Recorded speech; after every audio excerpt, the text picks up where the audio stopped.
សរសើរក្រមុំបាត់ដំបង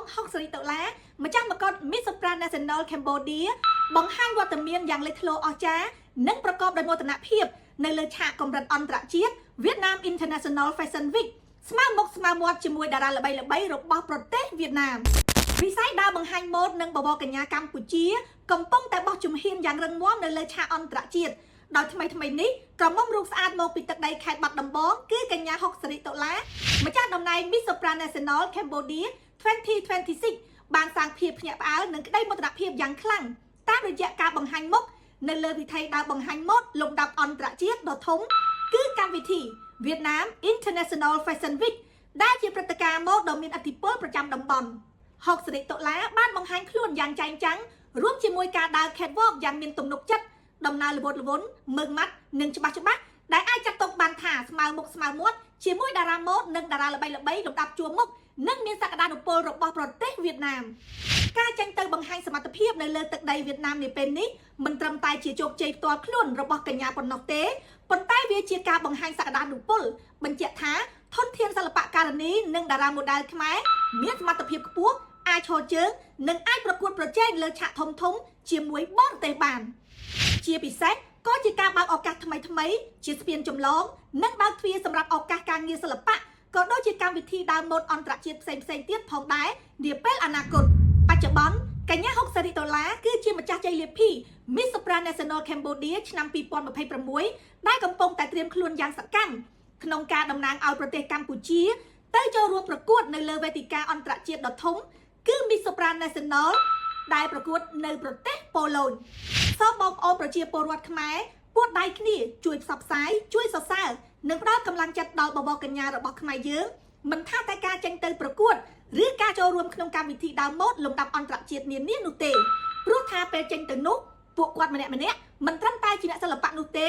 ប៉ុន្តែជាទូតទេសចរនិងទូតវប្បធម៌យ៉ាងសំខាន់ក្នុងការយកឈ្មោះប្រទេសទង់ជាតិនិងវប្បធម៌ដ៏ផូរផង់របស់ប្រទេសខ្មែរទៅកាន់ពិភពលោកឲ្យបានស្គាល់ខ្មែរកាន់តែច្បាស់ជាងមុនចាបងប្អូនប្រជាជនខ្មែរជាទីស្រឡាញ់ដោយនាងខ្ញុំបានលើកឡើងអំបញ្ញមិញនេះអញ្ចឹងមិនថាជាសិល្បករសិល្បករនីនោះទេប៉ុន្តែក្នុងនាមយើងទាំងអស់គ្នាជាប្រជាជនខ្មែរយើងក៏មានតួនាទីចាដើរតួជាទូតសុឆន្ទៈដូចគ្នាដែរអញ្ចឹងហើយខ្ញុំសង្ឃឹមថាពុកម៉ែបងប្អូនប្រជាជនខ្មែរជាទីស្រឡាញ់យើងចូលរួមទាំងអស់គ្នានៅក្នុងការផ្សព្វផ្សាយពីទេសចររបស់ខ្មែរយើងពីអ្វីដែលល្អពីខ្មែរយើងទៅកាន់ឆាកអន្តរជាតិដូច្នេះយើងទាំងអស់គ្នាអាចចូលរួមនៅក្នុងការផ្សព្វផ្សាយរឿងល្អពីប្រទេសកម្ពុជាយើងទៅឲ្យអន្តរជាតិគេបានឃើញគេបានស្គាល់ចាបងប្អូនប្រជាជនខ្មែរជាទីស្រឡាញ់ដូចយើងខ្ញុំបានលើកឡើងអញ្ចឹងមិនថាតែសិល្បករសិល្បករនីយើងនោះទេតែគាត់ចេញទៅក្រៅប្រទេសគឺជាទូតសុឆន្ទៈប៉ុន្តែក្នុងនាមយើងជាប្រជាជនខ្មែរទាំងអស់គ្នាយើងម្នាក់ក៏ដើរតួនាទី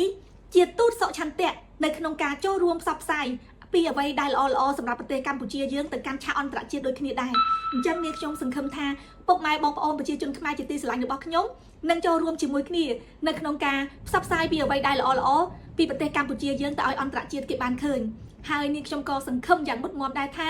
ពុកម៉ែបងប្អូនប្រជាជនខ្មែរជាទីស្រឡាញ់របស់ខ្ញុំយើងព្យាយាមកាត់បន្ថយ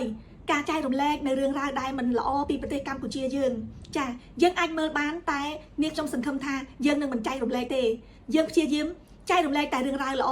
រូបភាពស្រស់ស្អាតរបស់ប្រទេសខ្មែរយើងស្នាមញញឹមដ៏រស់រាយរាក់ទាក់របស់ប្រជាជនខ្មែរយើងឲ្យអន្តរជាតិគេបានឃើញគេបានដឹងហើយអ្វីដែលយើងធ្វើបន្តទៅទៀតនោះគឺព្យាយាមជួយគ្នានៅក្នុងការលុបបំបាត់ចោលឲ្យអស់នៅរូបភាពអវិជ្ជមានដែលគេហៅថាប្រជាជនសៀម